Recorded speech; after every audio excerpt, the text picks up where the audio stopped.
Assalamualaikum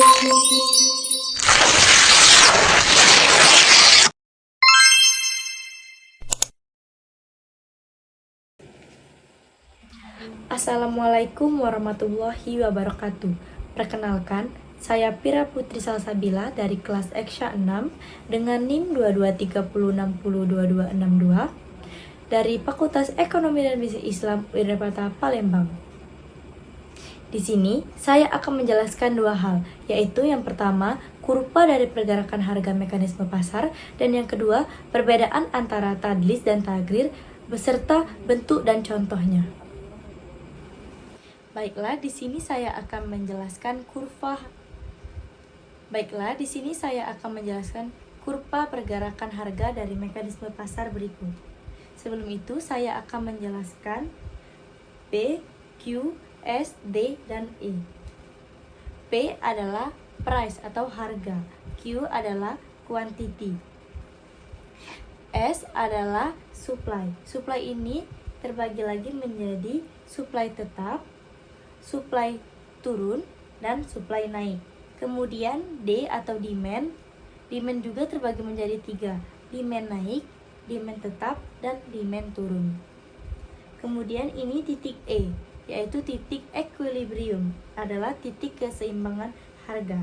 Kemudian titik keseimbangan ini, titik E ini bergeser ke titik Q. Titik Q ini yaitu berada pada supply-nya turun, demand-nya turun, dan harganya pun ikut turun. Contohnya pada penjualan bakso. Jika baksonya kurang diminati atau permintaannya turun, maka si penjual bakso ini pun mengurangi lagi produksi dari baksonya dan menurunkan harga dari bakso tersebut.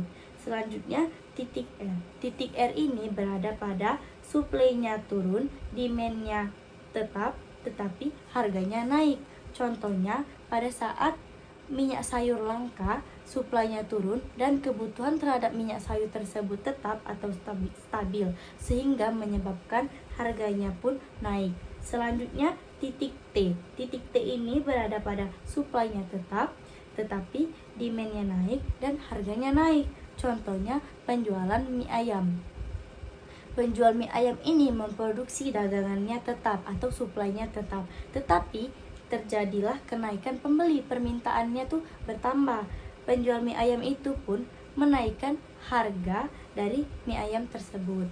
Selanjutnya yaitu titik U. Nah, kita lihat titik U ini berada di antara supply-nya naik, demand-nya naik, dan harganya pun naik. Contohnya pada hand sanitizer. Pada saat COVID-19 kemarin, dibutuhkan hand sanitizer yang sangat banyak, sehingga menyebabkan banyaknya produksi hand sanitizer dari berbagai perusahaan farmasi.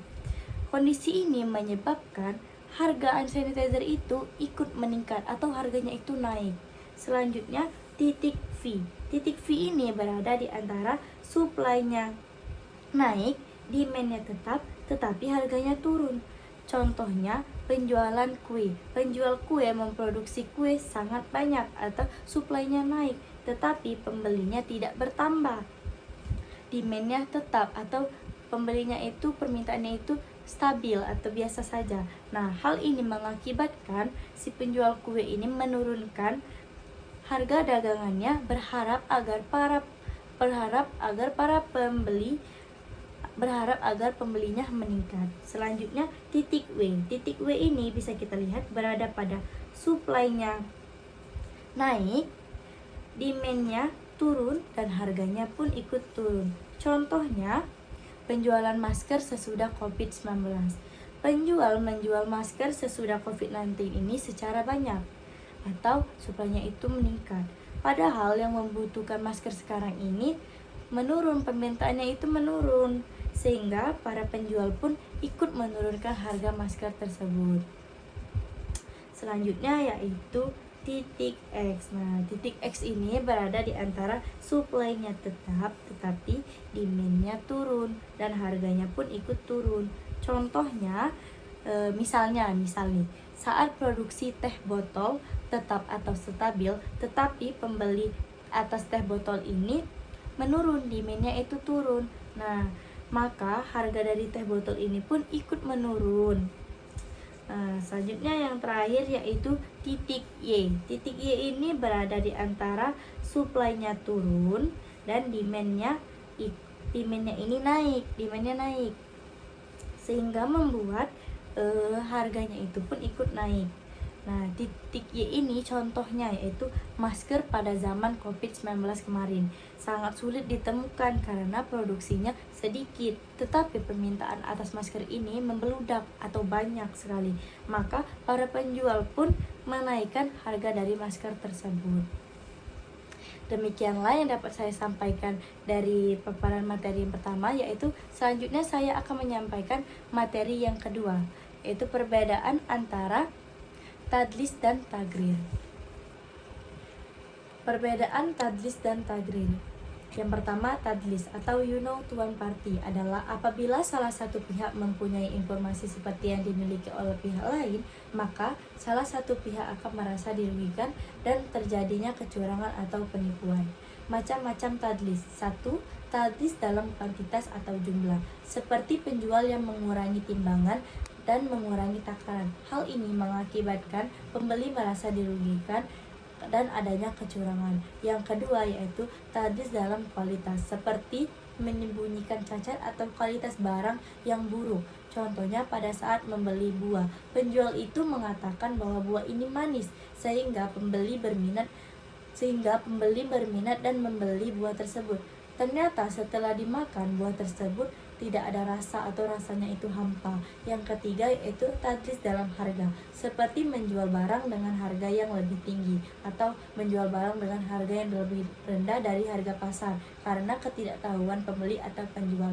Contohnya, seorang penjual ayam potong yang menjual dengan harga yang lebih mahal atau dengan harga yang lebih murah dari harga pasarannya, mengakibatkan para penjual ayam potong yang ada di pasar tersebut merasa dirugikan.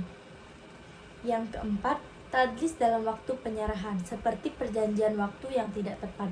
Contohnya, seorang pemimpin proyek yang berjanji akan menyelesaikan proyek tersebut dalam kurun waktu 6 bulan, tetapi padahal ia tidak tahu. Yang keempat, tadlis dalam waktu penyerahan, seperti perjanjian waktu yang tidak tepat. Contohnya, seorang pemimpin proyek yang berjanji akan menyelesaikan proyek tersebut dalam kurun waktu 6 bulan. Padahal ia tahu bahwa proyek tersebut tidak akan bisa selesai selama 6 bulan. Kemudian yang kedua yaitu tagrir atau uncertain to both parties, yaitu kedua belah pihak sama-sama tidak memiliki kepastian mengenai sesuatu yang ditransaksikan.